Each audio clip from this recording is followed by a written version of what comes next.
Let me take you over here to see some of her artifacts from China. So these are just different things from growing up in China that she has, and her doll that she played with when she was in China.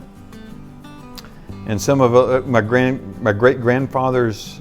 This, you take your blood pressure. This is his device here. These are bricks from my grandmother's childhood home. I don't have any of those. I have some ones from the church she went to. The church bell, the bell of the church is still standing. China, the government of China preserved it to recognize the missionaries' work there in that city. And now they built all these skyscrapers on the old hospital and the old missionary grounds. It's all skyscrapers now, all right? And so, but they kept the bell tower of the church. The church had collapsed, but they saved the bell tower and preserved it as a symbol of the Christians coming to tell them about Christianity. And so we've had a wonderful relationship with China. We love China, but we still have a lot of my grandfather's documents, my great-grandfather's documents about China, patients' histories, stuff like that from over 100 years ago. And he would give reports on what was being done. But some of that's what we're seeing right here. A lot of the stuff from my grandmother's childhood right here. For those who do not know, my grandmother was an artist. She would draw pictures. She could draw anything.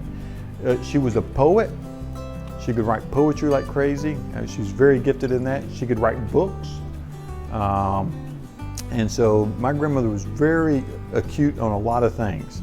And her handwriting, it was something very, very unique. And we'll show you some pictures later on, but her writing was so unique. To this day, if you throw it up, I know exactly who wrote it. My grandmother had the most unique handwriting I've ever seen. It's a very beautiful handwriting, actually. Listen, I didn't get that trait, sorry. My trait looks more like a doctor's. It's just, we can't spell. So we just make it really nasty and no one can understand if we actually misspelled it or not. That's what we do. We hide our misspellings in bad handwriting. It's not a good thing, but that's what happens. So let me go over here to show you some family pictures. We'll come back to this. So obviously she and my grandfather met at Wheaton College. This is them getting married, what was known at the time as Montreat Presbyterian Church, which is in Montreat, North Carolina, where they lived. Now, they didn't live there at the time, but this is where they would end up calling home. This is where the Bells lived, my great-grandparents. They lived in Montreat. And so they had just came out of Wheaton, and so they got married at her place, in a sense, even though they were from China. My great-grandfather never got to go back to China after World War II because it fell into, China went communist, and so he was never allowed to come back. And he would die before he had a chance to come back. And so, they were married there, but they lived in, their first place they would really live would be up in Illinois, Western Springs, Illinois, where they had a Western Springs Baptist Church. And so that's where they would kind of live up in there. And before they came back and lived in Montreat for the rest of their life. So, but they got married there. It's now called Graham Chapel. There on the college, it's called Montreat College. If you go there today, it's still there. My sister was married there. I think all the girls were married there. I say the girls, Billy and Ruth's daughters, my aunts, were married there. I think they all were. It's hard to keep up with all of them, but a lot of family marriages had taken place in that place. It was a beautiful chapel. But they would end up having 5 children, 3 daughters, then 2 boys.